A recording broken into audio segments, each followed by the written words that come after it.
नमस्कार. आई वडील घरामध्ये काम करत होते. अचानक फोन आला. फोनवरती सांगितलं गेलं की तुमच्या मुलीला ताप आलेला आहे. ताप आलेला आहे, काय झालं म्हणून आईनं विचारली. तर त्या फोनवरती तिला असं सांगितलं गेलं की तुम्ही या लातूरला. आई लातूरला आल्यानंतर पुन्हा फोन केला तर ती मॅडम म्हणाली या सिव्हिल हॉस्पिटलला. सिव्हिल हॉस्पिटलला आई वडील पोहोचले की तिथे सांगितलं गेलं या PM रिपोर्टच्या डिपार्टमेंटला. आणि मग मात्र आईच्या काळजाचा ठोका चुकला. PM रिपोर्ट किंवा पोस्टमार्टम डिपार्टमेंट किंवा त्या विभागाकडे कशासाठी, तर त्यांना असं सांगितलं गेलं की तुमची मुलगी गेली आणि तिचं आता तिथं पोस्टमार्टम सुरू आहे. मग मात्र तिच्या पायाखालची वाळू निसटून गेली.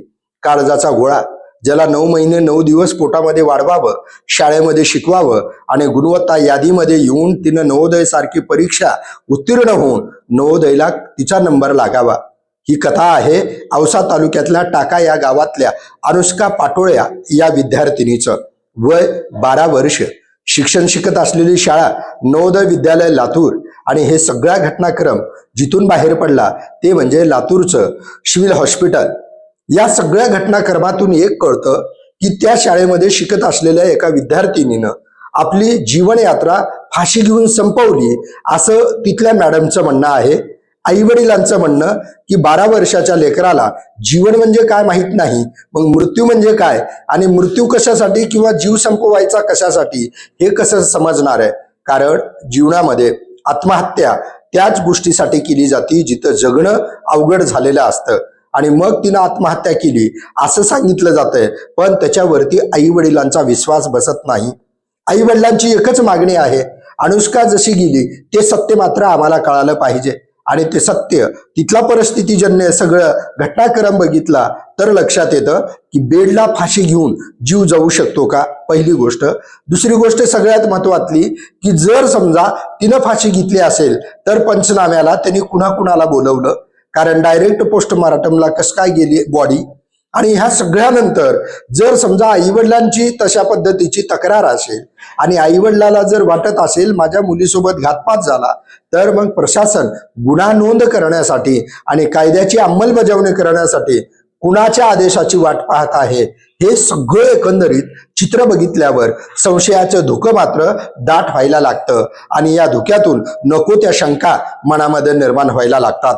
क्रमांक नंबर 1 ची शंका, जर समजा मुलीला हे सगळं झालंय तर फोनवर सांगताना ताप आलंय एवढंच का सांगितलं गेलं.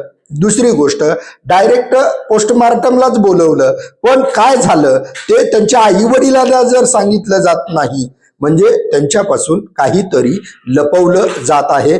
घटना क्रमांक 3, जर आई वडिलांची या प्रश्नात किंवा या सगळ्या गोष्टी संशयास्पद आहेत असं वाटत असेल तर मग ह्या सगळ्या घटनाक्रमात पोलिसांनी तिथं गोंधळ होऊ नये म्हणून तिथं पोलीस बंदोबस्त दिसतो. पण त्यांनी जोपर्यंत गुन्हा नोंद होत नाही आणि संशयित आरोपींना जोपर्यंत पकडलं जात नाही तोपर्यंत आम्ही डेड बॉडी घेणारा नाही, या तटीवर किंवा याच्या मागणीवर ते आई वडील बसलेले आहेत. आणि या सगळ्यातून या नवोदय विद्यालयाचं जे काही प्रमुख पद असतं ते पद असतं कलेक्टरकडं. आणि कलेक्टर आहे तिथं महिला. जीव गेलेला आहे एका मुलीचा, म्हणजे ज्या जिल्ह्यामध्ये महिला कलेक्टर आहे, महिला प्रमुख असलेल्या नवोदय शाळेमध्ये जर मुलीच्या जीवाला सुरक्षा नसेल किंवा मुली सुरक्षित नसतील तर मग महिला कलेक्टर नसलेल्या ठिकाणी काय परिस्थिती असेल.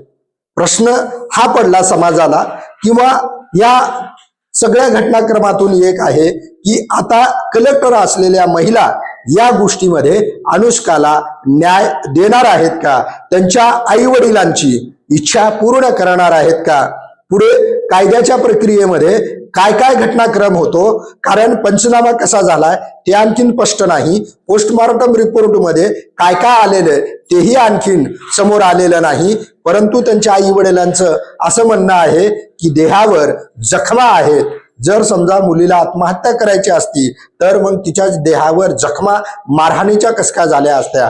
म्हणजे एकंदरीत या सगळ्या दिसतंय तितका सोपा विषय नाही. हा मृत्यू नैसर्गिक तर नक्कीच नाही. या मृत्यूच्या पाठीमाग जे कोणी मारेकरी असतील किंवा इथं जो काही संशय निर्माण झालेला आहे तो संशय कायद्यानं आणि नियमानं योग्य ती चौकशी करून न्यायालयीन प्रक्रियेतून त्या अनुष्काला न्याय मिळावा. एवढ्यात जसा जसा घटनाक्रम पुढे जाईल त्या पद्धतीनं आपण संपर्कात राहू.